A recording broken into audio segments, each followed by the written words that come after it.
Hello नमस्कार, स्वागत है आप सभी का संकल्प क्लासेस सलूमर के प्लेटफॉर्म पर। आज की क्लास में रीट लेवल 1 व रीट लेवल 2 के लिए यह हमारा चौथा मॉक टेस्ट रहने वाला है, जिसमें आप सभी को मनोविज्ञान के 15 प्रश्न, हिंदी के 10 प्रश्न और राजस्थान जीके के 10 प्रश्न होंगे। ठीक है, मॉक टेस्ट को पूरा देना है और लास्ट में बताना है कि आपके कितना स्कोर हो रहा है। साथ ही साथ करना क्या है कि आपको कमेंट करते रहना है ताकि आपको क्वेश्चन याद हो जाए। चलिए क्लास को स्टार्ट करते हैं। क्वेश्चन नंबर 1 है, भाटिया जी के परीक्षण का भाग नहीं है। सभी विद्यार्थी ध्यान देंगे, भाटिया जी के परीक्षण का भाग नहीं है। कोर्स ब्लॉक डिजाइन, बुलबुलैया, पैटर्न ड्राइंग और तत्काल स्मृति। ठीक है, सभी विद्यार्थी इसका कमेंट बॉक्स में आंसर टाइप कर देंगे कि भाटिया जी के परीक्षण का भाग नहीं है। तो इसका जो राइट आंसर होगा वो होगा ऑप्शन नंबर डी, तत्काल स्मृति। ठीक है, यह भाग नहीं है, बाकी तीनों है। कोर्स ब्लॉक डिजाइन भी है, बुलबुलैया भी है और पैटर्न ड्राइंग भी है। बढ़ते अपन नेक्स्ट की तरफ।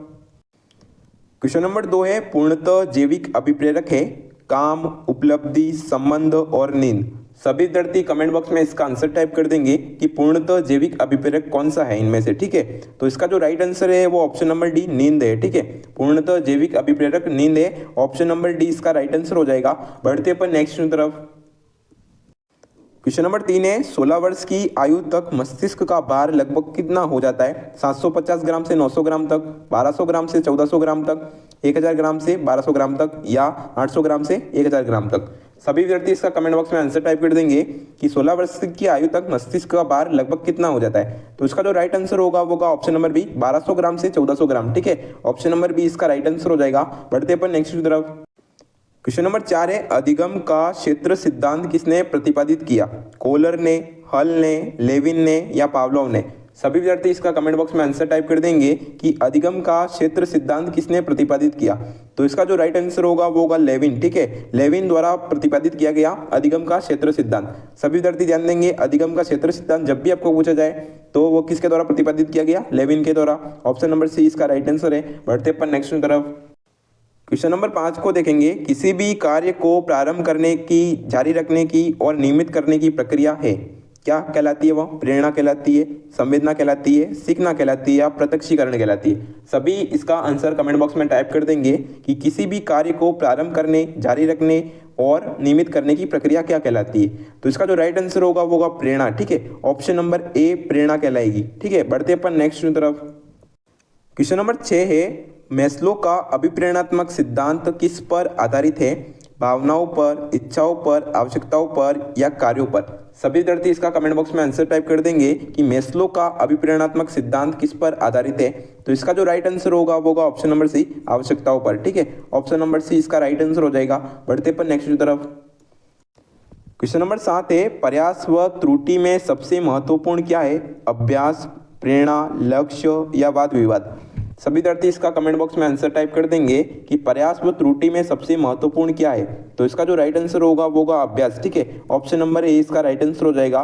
बढ़ते अपन नेक्स्ट की तरफ। क्वेश्चन नंबर 8 है, प्याजे का सिद्धांत किसके अवलोकन पर आधारित है? ठीक है, प्याजे का सिद्धांत किसके अवलोकन पर आधारित है? कुत्ता, बिल्ली, अपने बालक या चिंपांजी? सभी विद्यार्थी इसका आंसर है वो कमेंट बॉक्स में टाइप कर देंगे कि प्याजे का सिद्धांत किसके अवलोकन पर आधारित है। तो इसका जो राइट आंसर होगा वो होगा अपने बच्चे पर। ठीक है, प्याजे यानी कि जीन प्याजे द्वारा अपने स्वयं के बच्चे पर प्रयोग किया था। ठीक है, ऑप्शन नंबर सी इसका राइट आंसर है। बढ़ते पर नेक्स्ट की तरफ। क्वेश्चन नंबर 9 है, स्नेह प्राप्त करने की इच्छा अभिप्रेरणा संदर्भ में क्या है? ठीक है, स्नेह प्राप्त करने की इच्छा अभिप्रेरणा के संदर्भ में क्या है? स्वाभाविक अभिप्रेरक है, कृत्रिम अभिप्रेरक है, नकारात्मक अभिप्रेरक है या अर्जित अभिप्रेरक है? तो इसका जो राइट आंसर होगा वो होगा स्वाभाविक अभिप्रेरक है। ठीक है, स्नेह प्राप्त करने की इच्छा है वह स्वाभाविक अभिप्रेरक है। ऑप्शन नंबर ए इसका राइट आंसर है। बढ़ते अपन नेक्स्ट की तरफ। क्वेश्चन नंबर 10 है, राष्ट्रीय पाठ्यक्रम रूपरेखा 2005 के अनुसार गणित शिक्षण का मुख्य उद्देश्य है बच्चों को अंक गणित का ज्ञान प्रदान करना, बच्चों को गणित के प्रति रुचि पैदा करना, बच्चों में तार्किक चिंतन तथा समस्या समाधान योग्यताओं को विकसित करना, बच्चों का संवेगात्मक विकास करना। तो इसका जो राइट आंसर होगा वो होगा ऑप्शन नंबर सी, बच्चों में तार्किक चिंतन एवं समस्या समाधान की योग्यता विकसित करना। ठीक है, ऑप्शन नंबर सी इसका राइट आंसर हो जाएगा। बढ़ते पर नेक्स्ट की तरफ। क्वेश्चन नंबर 11 है, कैरेक्टर एंड पर्सनैलिटी नामक पुस्तक किसने लिखी थी? गार्डनर एवं मर्फी ने, पोलेंस्की ने, वुडवर्थ ने, थॉर्प एवं समलर ने? इसका आंसर सभी विद्यार्थी कमेंट बॉक्स में टाइप कर देंगे कि कैरेक्टर एंड पर्सनैलिटी नामक पुस्तक किसने लिखी थी। तो इसका जो राइट आंसर होगा वो होगा पोलेंस्की ने। ऑप्शन नंबर बी इसका राइट आंसर हो जाएगा। जब भी आपको पूछा जाए कैरेक्टर एंड पर्सनैलिटी नामक पुस्तक किसने लिखी, तो इसका जो राइट आंसर होगा वो होगा पोलेंस्की। ठीक है, ऑप्शन नंबर बी इसका राइट आंसर है। बढ़ते पर नेक्स्ट की तरफ। क्वेश्चन नंबर 12 है, निजी स्कूलों में गरीब बच्चों के लिए सीटें आरक्षित हैं 25 से 30 से 40 से या 45 से। निजी स्कूलों यानी कि प्राइवेट स्कूलों में, ठीक है, गरीब बच्चों के लिए कितनी सीटें आरक्षित है, यह आपको कमेंट बॉक्स में आंसर टाइप करना है इसका। तो इसका जो राइट आंसर है वो है ऑप्शन नंबर ए, गरीब बच्चों के लिए 25 सीटें आरक्षित है। ठीक है, ऑप्शन नंबर ए इसका राइट आंसर है। बढ़ते पर नेक्स्ट की तरफ। क्वेश्चन नंबर 13 है, किसी परीक्षण की विश्वसनीयता जितनी अधिक होती है उसकी वैधता होगी उतनी ही अधिकतम होगी, कम होगी, सामान्य होगी या बराबर होगी। सभी विद्यार्थी क्वेश्चन की ओर ध्यान देंगे कि किसी परीक्षण की विश्वसनीयता जितनी अधिक होती है उसकी वैधता उतनी ही होगी, तो अधिकतम होगी। ठीक है, ऑप्शन नंबर ए इसका राइट आंसर हो जाएगा। बढ़ते पर नेक्स्ट की तरफ। क्वेश्चन नंबर 14 है, निम्नलिखित में से कौन सा बालक के पिछड़ेपन का कारण है? आनुवंशिकता, बौद्धिक क्षमताओं की कमी, शारीरिक दोष या उपयुक्त सभी। सभी विद्यार्थी से निवेदन है कि इसका आंसर कमेंट बॉक्स में टाइप कर देंगे।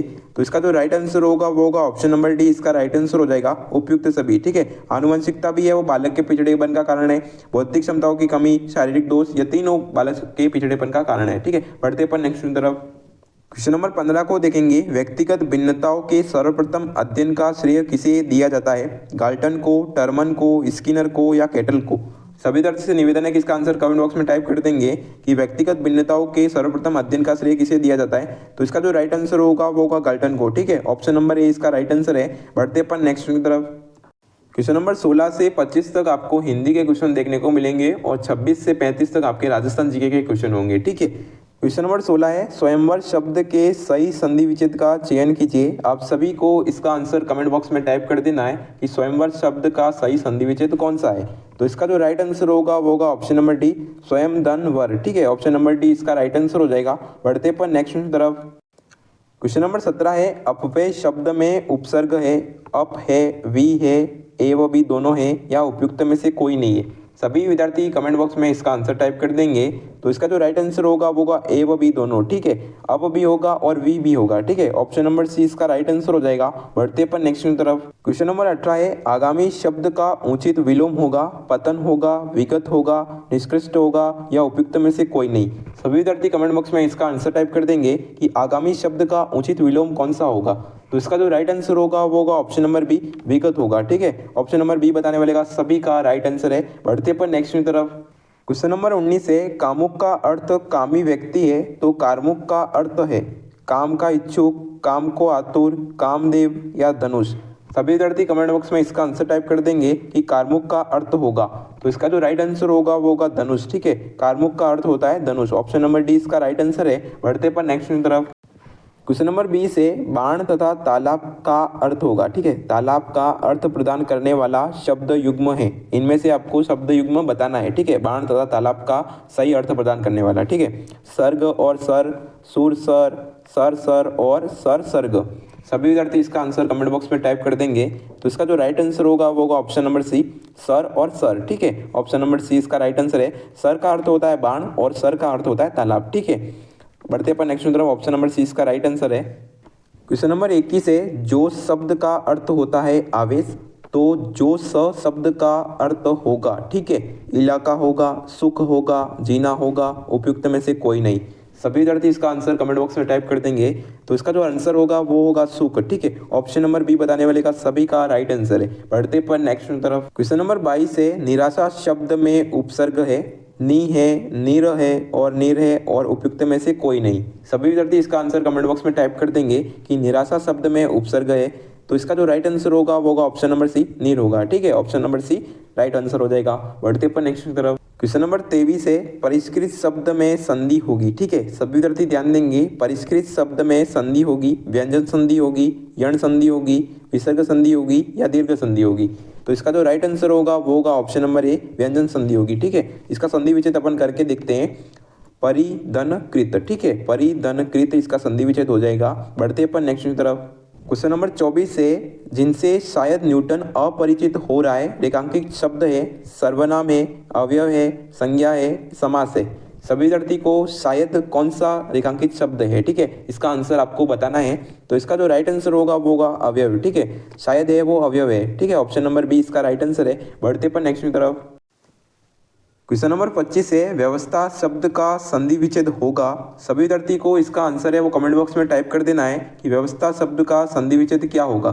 तो इसका जो राइट आंसर होगा वो होगा ऑप्शन नंबर ए वी धन अवस्था, ठीक है। अगर आपको इसमें संधि पूछी जाए तो इसमें संधि होगी वो होगी यण संधि, ठीक है, यण संधि इसमें होगी। बढ़ते पर नेक्स्ट की तरफ। क्वेश्चन नंबर 26 है, लीला मोरिया क्या है? वैवाहिक संस्कार है, कृषि का प्रकार है, जन्म संस्कार है या फसल काटने पर गाया जाने वाला गीत है। सभी को इसका आंसर कमेंट बॉक्स में टाइप कर देना है। तो इसका जो राइट आंसर होगा वो होगा वैवाहिक संस्कार है, ठीक है। लीला मोरिया जब भी आपको पूछा जाए तो वह क्या है? वैवाहिक संस्कार। ऑप्शन नंबर ए इसका राइट आंसर है। बढ़ते पर नेक्स्ट की तरफ। क्वेश्चन नंबर 27 है, हाथीमना नृत्य है वह किस जनजाति द्वारा सर्वाधिक किया जाता है? सांसी, मीणा, भील, सहरिया। सभी विद्यार्थी को इसका आंसर कमेंट बॉक्स में टाइप कर देना है कि हाथीमना नृत्य किस जनजाति द्वारा सर्वाधिक किया जाता है। तो इसका जो राइट आंसर होगा वो होगा ऑप्शन नंबर सी भीलों द्वारा, ठीक है, ऑप्शन नंबर सी इसका राइट आंसर है। बढ़ते पर नेक्स्ट की तरफ। क्वेश्चन नंबर 28 है, राजस्थानी में रामायण के रचनाकार है दूरसाजी, नैणसी, मेहोजी, सायाजी। यहाँ पर क्या है कि ऑप्शन में थोड़ी गड़बड़ी हो गई है, ठीक है। इसका आंसर मैं आपको बता देता हूँ। राजस्थानी में रामायण के रचनाकार है वह समय सुंदर है, ठीक है। समय सुंदर आपको जब भी आपको दिखाई दे समय सुंदर वो राइट आंसर होगा। इसके अलावा जो कवि है वो मेवोजी है, ठीक है, मेवोजी गोदारा भी है, ठीक है, और अन्य कवि भी है, पर प्रमुख कवि समय सुंदर है, ठीक है, समय सुंदर हो जाएंगे और मेवोजी ऑप्शन में है तो मेवोजी कर देना है। बढ़ते पर नेक्स्ट की तरफ। क्वेश्चन नंबर 29 है, रावण हत्या क्या है? एक लोकगीत है, गरासियाओं का पहनावा है, विवाह की एक रस्म है और एक वाद्य यंत्र है। सभी विद्यार्थी इसका आंसर कमेंट बॉक्स में टाइप कर देंगे रावण हत्या क्या है। तो इसका जो राइट आंसर होगा वो होगा ऑप्शन नंबर डी एक वाद्य यंत्र है, ठीक है। यह अधकटे नारियल से बना होता है। तो इसका जो राइट आंसर है वो है ऑप्शन नंबर डी इसका राइट आंसर है। बढ़ते अपन नेक्स्ट की तरफ। क्वेश्चन नंबर 30 है, किस अकादमी द्वारा माघ पुरस्कार दिया जाता है? जयपुर कथक केंद्र द्वारा, ललित कला अकादमी द्वारा, राजस्थान संस्कृत अकादमी द्वारा या राजस्थान साहित्य अकादमी द्वारा।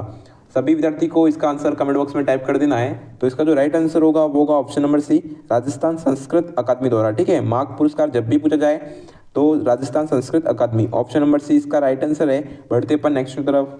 क्वेश्चन नंबर 31 है, चेतावनीराज चुंगटिया किसकी रचना है? ठीक है, प्रताप सिंह बारट की, केसरी सिंह बारट की, सूर्यमल मिश्रण की और रणछोड़ भट्ट की। सभी को बताना है कि चेतावनीराज चुंगटिया किसकी रचना है। तो इसका जो राइट आंसर होगा वो होगा option number B Kesari Singh Barhat, ठीक है। चेतावनीराज चुंगटिया जब भी पूछा जाए आपको तो यह केसरी सिंह बारट की रचना है। बढ़ते पर नेक्स्ट की तरफ। क्वेश्चन नंबर 32 है, सगत रासों के लेखक है, ठीक है। सगत रासों के लेखक कौन है? प्रताप सिंह बारट, गिरधर आसिया, सूर्यमल मिश्रण, रणछोड़ भट्ट, ठीक है। सभी को इसका आंसर कमेंट बॉक्स में टाइप कर देना है कि सगत रासों के लेखक कौन है। तो इसका जो राइट आंसर होगा वो होगा ऑप्शन नंबर बी गिरधर आसिया, ठीक है। ऑप्शन नंबर बी इसका राइट आंसर हो जाएगा। बढ़ते पर नेक्स्ट की तरफ। क्वेश्चन नंबर 33 है, राजस्थानी वास्तुकला का जनक किसे माना जाता है?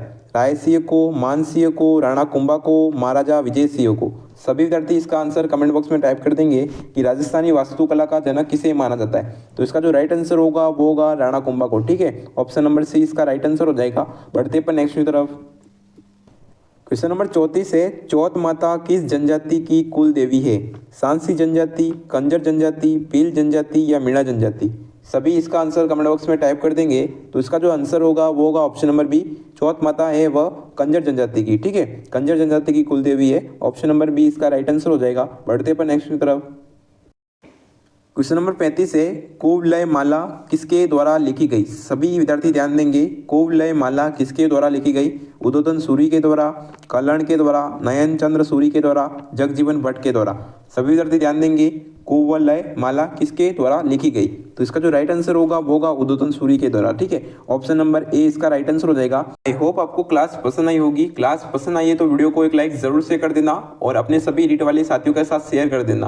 और एक बात नोट कीजिए, टेलीग्राम चैनल की लिंक है वो डिस्क्रिप्शन बॉक्स में दे रखी है, वहाँ पर आप सभी ज्वाइन हो जाइए, ठीक है। वहाँ पर आपको रीट के नोट्स प्रोवाइड करवाए जाएंगे, तो वहाँ जल्दी से जल्दी ज्वाइन हो जाइए, ठीक है। मिलते हैं अपन नेक्स्ट वीडियो में। Take care, bye bye.